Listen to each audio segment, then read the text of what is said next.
Olá, minha Paraíba, muito boa tarde. Quinta-feira, dia 13 de abril de 2023, estamos ao vivo, começando aí mais uma edição do seu Rede Verdade. Sempre muito bom encontrar você aí do outro lado da telinha, acompanhando aqui a programação da sua TV Arapuã. Você começa logo com o Bruno Pereira, e tem Marília Lima, tem o Padre Nilson, Samuca Duarte, Luiz Torres agora. Você segue com Vinícius Henriques e acompanha tudo da programação da sua TV Arapuã.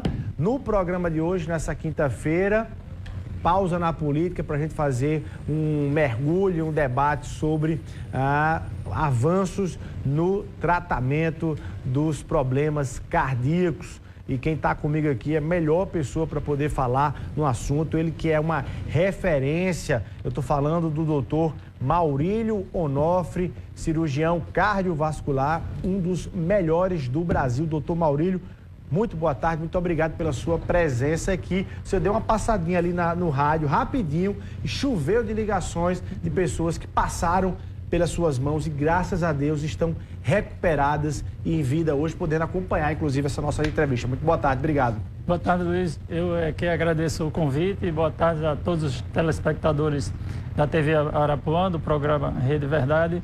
Eu estou à disposição para discutir sobre o tema que você falou. Vamos lá, vamos começar por essa novidade, porque é o seguinte, a gente sempre, quando está com um cardiologista, sempre debate muito sobre o que fazer para, enfim, prevenir, né, problemas cardíacos e tudo.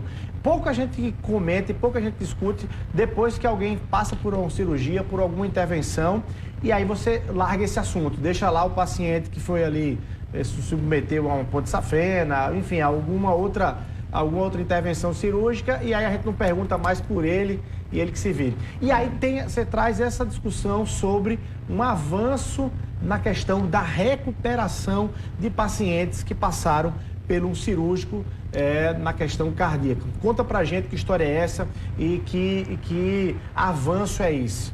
É verdade, Luiz. As doenças cardiovasculares como um todo sempre causam muita comoção, e você vê os poucos minutos que a gente passou ali na bancada, muitas perguntas, das mais diversas perguntas, né? Isso é sempre assim. O tema que nós vamos abordar, na verdade, é um protocolo de cuidados no período de pós-operatório.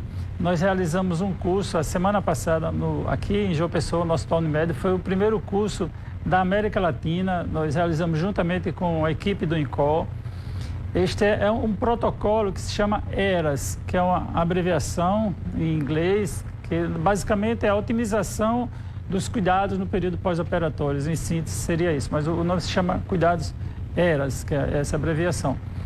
E ele visa você fazer uma ação conjunta de toda a equipe multiprofissional, envolvendo enfermeiras, toda a equipe de enfermagem, enfermeira, técnico de enfermagem, fisioterapeuta, psicólogo, assistente social, a equipe médica com cirurgiões, anestesiologistas. Então, assim, são vários profissionais envolvidos. Nesses 3 dias de curso, nós abordamos os mais diversos temas e as etapas de todo o período de pós-operatório. E para você ter uma ideia, é tão rigoroso o cuidado que existe um aplicativo que toda a equipe tem e tem uma sequência, um passo a passo de cuidados com o doente. Então, você vai executando cada a ação naquele cuidado pós-operatório, você assinala no aplicativo que horas foi feito, quem fez, se não fez, por que fez, tem que justificar. E para você ter uma ideia, em média, uma cirurgia de revascularização, que é a cirurgia popularmente conhecida como cirurgia de ponte safena, o paciente passa em média 7 a 10 dias no hospital. Internado. Depois da cirurgia, ele tem que passar pelo menos até 7 a 10 dias internado, se tudo correr bem. Exatamente. Um período em média de, a maioria, 7 dias, mas às vezes 10 dias. E com esse cuidado, esse protocolo rigoroso, nesse período nós realizamos uma cirurgia e o paciente ficou apenas 3 dias. Encurtou 3 dias. A permanência dele no hospital. Exatamente.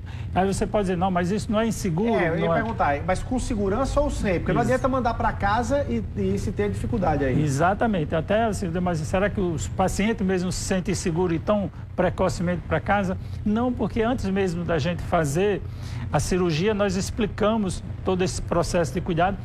E após a alta também o doente também fica com o aplicativo e a acompanhante também com acesso a um aplicativo que eles ficam se comunicando com a equipe multiprofissional. Então, você veja que após a alta, ainda tem todo o cuidado da equipe multiprofissional que vai monitorizando, mesmo em casa, o paciente. Qualquer alteração na evolução, ele entra em contato com a equipe multiprofissional. Então, assim, esse protocolo, ele já vinha sendo aplicado em outras cirurgias, em alguns países, nos Estados Unidos, mais especificamente. Aqui no Brasil, na cirurgia bariátrica, mas a cirurgia cardíaca, na verdade, é muito novo ainda. Como eu te disse, foi o primeiro curso da América Latina. E o INCOR já vinha fazendo em alguns pacientes e nós fizemos essa parceria, nós já temos alguns estudos, alguns trabalhos de pesquisa junto com o INCOR. Trouxeram para cá. Isso. Aí eu lhe pergunto, hoje em João Pessoa ou na Paraíba, qual é o hospital, ou quais os hospitais, quais os locais que já podem se dizer seguros em adotar e já adotam, na questão cardiovascular, já adotam esse protocolo, que é um avanço no processo de recuperação pós-cirúrgica aí nos casos cardíacos, né? Qual é o hospital? Isso é um avanço fenomenal, Luiz. Importante você frisar isso, porque você veja que você retira o paciente do ambiente hospitalar, do ambiente de risco do hospital, você devolve ele para a família de forma mais precoce, para a sua residência, que é o melhor local que você pode ficar, não é verdade? Mas, como eu disse, com segurança, porque tem um protocolo muito rigoroso que inicia no pré-operatório. Antes mesmo dele internar, já existe todo um protocolo a seguir, inclusive com medicações específicas para isso. Esse curso, como eu te falei, foi realizado no Hospital Unimed porque... Hospital da Unimed. Isso, exatamente. Porque requer um treinamento muito grande de toda a equipe multiprofissional. Não adianta só a equipe cirúrgica, tem que ser toda a equipe multiprofissional. Eu insisto nisso. Primeiro que ninguém faz nada sozinho. Ainda mais na cirurgia cardíaca, na nossa equipe são 5 cirurgiões, para você ter ideia. Fora toda a equipe multiprofissional. Então, eles estavam muito engajados, muito interessados em aprender e participar dessa etapa, que eu acho que é um ganho muito grande para a nossa cidade. Bom, e aí, com esse protocolo adotado dentro do hospital, logo depois do pós-cirúrgico, com todas as garantias, ao encurtamento da permanência do paciente no hospital, ele vai para casa com essa segurança garantida. Aí eu quero já fazer uma pergunta para além disso, que dentro da sua experiência, inclusive, qual é o comportamento natural de ou cardiopata ou alguém que passou por alguma cirurgia cardíaca, aí ele volta para casa, a vida vai começando a ficar normal e ele vai esquecendo e abandonando todas as orientações, toda a medicação. É o mais difícil. O senhor tem, eu posso chamar de reincidência muito forte em relação a pacientes cardíacos? Luiz, isso realmente são mais ou menos etapas que você falou, é importante. O paciente, primeiro, o doente que vai ser submetido à cirurgia, gera uma ansiedade, um medo. Ninguém vai fazer uma cirurgia porque quer, é porque precisa, óbvio. Ainda mais uma cirurgia no coração. Ainda existe esse medo. Apesar que hoje em dia se faz cirurgia de revascularização com extrema segurança. Mortalidade muito, muito, muito, muito baixa. Olha, isso é importante. É muito, muito, muito baixa. Eu até havia comentado, quando a gente estava na rádio, a nossa equipe, nós realizamos cirurgia de revascularização 97% dos casos com o coração batendo. E mais de 90% já sai da sala de cirurgia sem o tubo, já acordado. A maioria não toma sangue. Então, isso é um ganho muito grande. Como eu estava falando, a primeira é o medo de realizar uma cirurgia.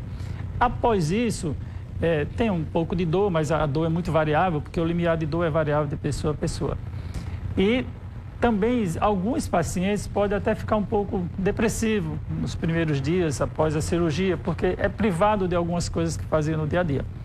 Mas, hoje em dia, com um mês, a pessoa está plenamente recuperada para fazer a imensa maioria das coisas. O que não vai fazer são atividades que exigem mais força, só por conta do externo, quando essa incisão é no meio, por conta da cicatrização do osso. Mas, no geral, vida praticamente normal. E depois disso, da cicatrização do osso, vida absolutamente normal. Mas eu queria que o senhor falasse para aquele paciente que está nos acompanhando aqui, que já passou por algum episódio desse, de infarto e tudo, e graças a Deus já vive uma vida tranquila, porque se recuperou, mas não atende direitinho ali, nem a medicação, nem a alimentação, nem a rotina do dia a dia. E aí, esse retorno, aí vai bater de novo na porta do Dr. Maurílio, esse retorno é grande ou não? isso foi importante, você fez a outra pergunta e eu acabei não respondendo.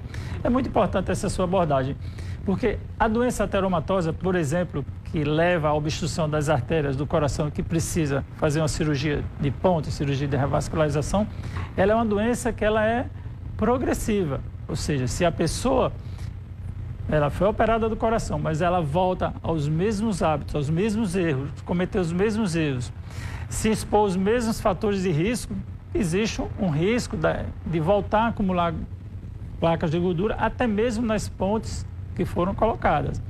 E os fatores de risco, tem o fator hereditário, que óbvio, você já nasce com essa carga genética, você não tem como tirar, mas todos os outros, como por exemplo, obesidade, hábitos alimentares errados, sedentarismo, estresse, hipertensão, diabetes, tabagismo, tudo isso são fatores que você tem como controlar. Hoje em dia você tem como controlar. Então, assim, é muito importante. De comportamento exatamente. Mesmo.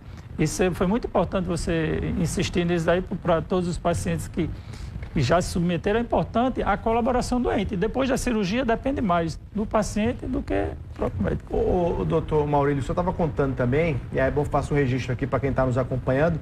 O doutor Maurílio fez a cirurgia da própria mãe, isso está fazendo há 20 anos, o senhor mesmo teve ali a tranquilidade e a segurança para poder colocar a mãe ali na sala de cirurgia e fazer ali, graças a Deus, ela está com 95 anos, talvez até acompanhando aqui a gente conversando. Possível, com um abraço, o nome dela é? Marli. Dona Marli? Isso. Dona Marli, um abraço, coisa bacana.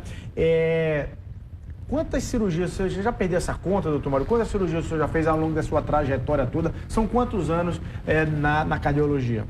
Nós retornamos, depois da residência aqui para João Pessoa, no ano de 1990, Luiz. E como eu falei, nós somos uma equipe de 5 cirurgiões, nós já realizamos mais de 12 mil cirurgias cardíacas. 12 mil cirurgias cardíacas? Mais de 12 mil. Ou seja, já passaram mais de 12 mil corações pelas suas mãos. E aí, se eu lhe perguntar sobre taxa de mortalidade, é um nível que, graças a Deus, considerável, razoável dentro das possibilidades?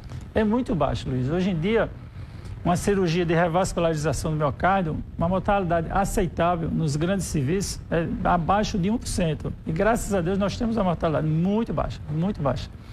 Porque, como eu citei, 97% dos casos a gente realiza até com o coração batendo. A nossa equipe realiza com o coração batendo. Isso diminui muito os riscos globais, risco de AVC, de sangramento. Então, reduz de forma muito... Que bacana. E olha, quem está falando é quem já passou aí por 12 mil acompanhamentos nesse sentido. Vamos rapidinho para o intervalo comercial, doutor Maurílio. No próximo bloco, você vai falar, então, do alto da sua autoridade nesse sentido, quais são ali, de fato, os caminhos principais para a pessoa ter ali uma boa saúde no coração. Rapidinho, um minutinho, e a gente volta aqui no Rede Verdade.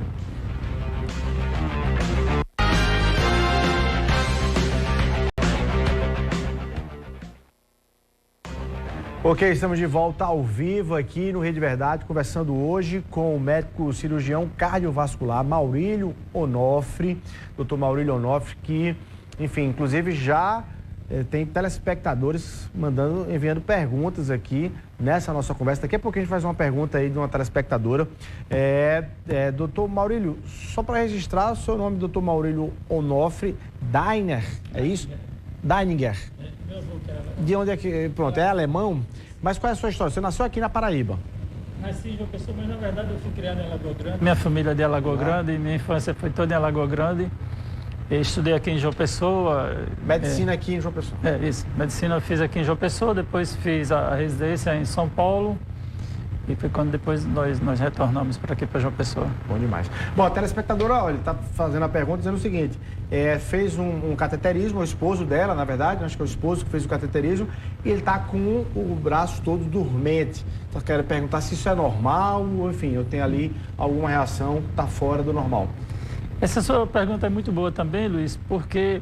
Só falando sobre o cateterismo é outra área da cardiologia que evoluiu muito. No nosso Unimed, por exemplo, tem um centro de diagnóstico muito bom, com aparelhos de última geração, com equipe grande de profissionais que realizam esse procedimento. Quem faz o cateterismo não é a mesma equipe que faz a cirurgia cardíaca, são outros profissionais. Chama-se cardiologista intervencionista. Realiza cateterismo, angioplastia. O cateterismo antigamente se fazia por um corte aqui, ao nível do cotovelo, depois evoluiu para apenas um furinho na virilha e hoje em dia já se faz até por um furinho aqui no punho. Quando é no punho, pode ter um pouco de dormência nos dedos, isso porque o nervo passa muito próximo da artéria, às vezes pode fazer um hematoma e fazer uma dormência que isso normalmente tende a recuperar. Tá. Eu ia lhe perguntar também pela sua vivência e experiência, quais são os hospitais, as unidades hospitalares da Paraíba que tem ali o melhor nível de equipamento para cirurgias cardíacas de alta complexidade. Qual é a estrutura, por exemplo, do Hospital Urquiza Vanderlei, do Hospital da Unimed para cirurgias cardíacas de alta complexidade? O Hospital Unimed ele é um hospital que realmente tem se compara a outros hospitais dos grandes centros do país. Em termos de cirurgia cardíaca especificamente, nós temos todos os equipamentos que são necessários para a realização de qualquer cirurgia cardíaca, seja ela um transplante, como já foi realizado, nós somos o pioneiro no estado, nós realizamos o primeiro transplante em 2004, fora os transplantes, todas as outras cirurgias de revascularização, cirurgias de aneurismas, cirurgia de problema nas válvulas. Então o Hospital Unimed ele está plenamente equipado, não deixa a desejar nenhum outro hospital. A gente sempre escuta quando alguém, enfim, que tem condições de fazer, diz, vou para São Paulo. Aí eu vou fazer uma pergunta usando essa... não precisa ir para São Paulo. Bom, quem quiser ir vai para São Paulo, Nova York, o que seja, mas aqui em João Pessoa, aqui na Paraíba, se consegue esse atendimento de alto padrão, de qualidade, aqui na capital, em problemas de cirurgias cardíacas? Com certeza, Luiz. Como eu falei, a cardiologia como um todo, ela evoluiu muito. Como um todo, não só na área de cirurgia. Na cardiologia intervencionista, que é o que eu falei há pouco, cateterismo, angioplastia e também tratamento de algumas doenças estruturais do coração, como, por exemplo, problemas em válvulas. Hoje em dia, você já pode tratar uma estenose da válvula aórtica, quando a válvula aórtica não abre de forma adequada, em pacientes idosos, que são pacientes que não podem ser submetidos a uma cirurgia cardíaca convencional ou quando o risco para uma cirurgia é muito elevado, você faz pela virilha. Isso aí é feito com a equipe de cirurgia cardíaca juntamente com a equipe de hemodinâmica, de cardiologista intervencionista. Esses procedimentos nós já realizamos aqui em pacientes de 95 anos, 94 anos, pacientes idosos. Por quê? Porque você faz de forma percutânea, através da pele. Então, é um ganho muito grande, que se faz aqui em João Pessoa. Se faz em João Pessoa. É isso, exatamente. Aqui nós já realizamos mais de 100 procedimentos dessa natureza, desse tipo de procedimento. Colocar uma prótese, um implante de uma prótese de forma percutânea, através da pele. E é um procedimento relativamente novo. Além da questão de equipamentos, a questão também da qualidade dos profissionais, da qualificação dos médicos enfim, de reconhecimento nacional. A gente também estava no rádio agora, teve aí testemunhas de pessoas que em São Paulo mencionaram o seu nome e em São Paulo, né, os médicos de lá disseram, olha, tá nas melhores mãos com o Dr. Maurílio. Graças a Deus, Luiz, a gente tem uma parceria, inclusive em trabalho de pesquisa, como eu disse, com o INCOR. Atualmente nós estamos com 2 trabalhos de pesquisa, um é para avaliar a cirurgia exatamente em pacientes frágeis, pacientes idosos, que vão ser submetidos à cirurgia cardíaca. Tem uma dificuldade clínica ali. Exatamente. Existem scores que você avalia se aquele paciente é frágil ou não. Se ele se encaixa num paciente frágil, a gente acompanha esse doente. E esse estudo, juntamente com o INCOR, são 10 centros no país. O Hospital Unimed está participando, aqui no Norte-Nordeste, a gente, de João Pessoa. E você vai comparar a cirurgia de revascularização com extracorpórea, que é parando o coração, usando a máquina coração pulmão artificial, ou fazendo com o coração batendo, como a gente já citou anteriormente. Então, esse é um trabalho que a gente está fazendo com o INCOR. Fora isso, também tem um outro estudo multicêntrico, internacional, na verdade, são vários países, Canadá, Estados Unidos, Japão, vários países, também o Brasil. Nós estamos também participando, é um dos centros do Brasil que nós estamos participando desse trabalho, também na cirurgia de revascularização. Eu estou dizendo isso apenas para reforçar que aqui nós podemos fazer uma medicina, eu estou falando na área de cardiologia, porque é a área que eu atuo, de altíssima qualidade, porque todos os profissionais, eles têm uma capacidade muito grande. Bom demais. E com orgulho, inclusive, para a gente aqui da Paraíba. Quais são as dicas, se o senhor pudesse dizer assim, olha, eu vou colocar no caderninho, assim, os pontos que a pessoa deve seguir para não acabar muito rapidamente, ou então, numa mesa de cirurgia cardíaca? Com certeza. É o que eu falei no início da conversa, Luiz, você tem que se atentar aos fatores de risco.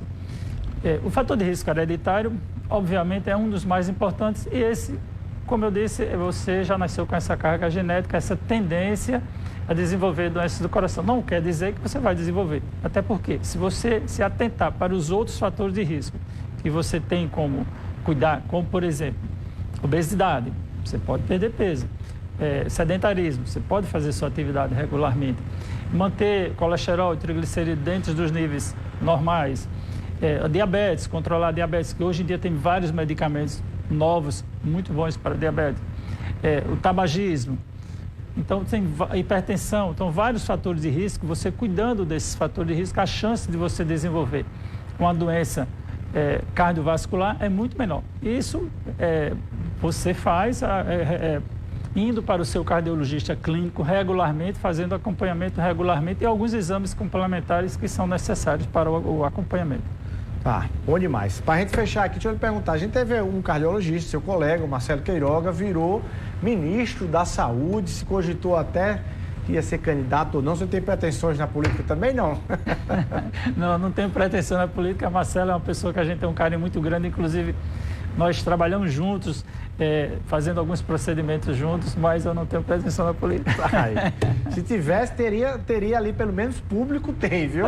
Doutor Maurílio, muito obrigado pela sua presença aqui, parabéns aí pela trajetória de vida e profissional também. Muito obrigado. Eu que agradeço, Luiz, pelo convite e agradeço a TV Arapuã. Bom demais. Bom, a gente está ficando por aqui. A você o nosso abraço. Muito obrigado pelo carinho da sua audiência e até amanhã, se Deus quiser.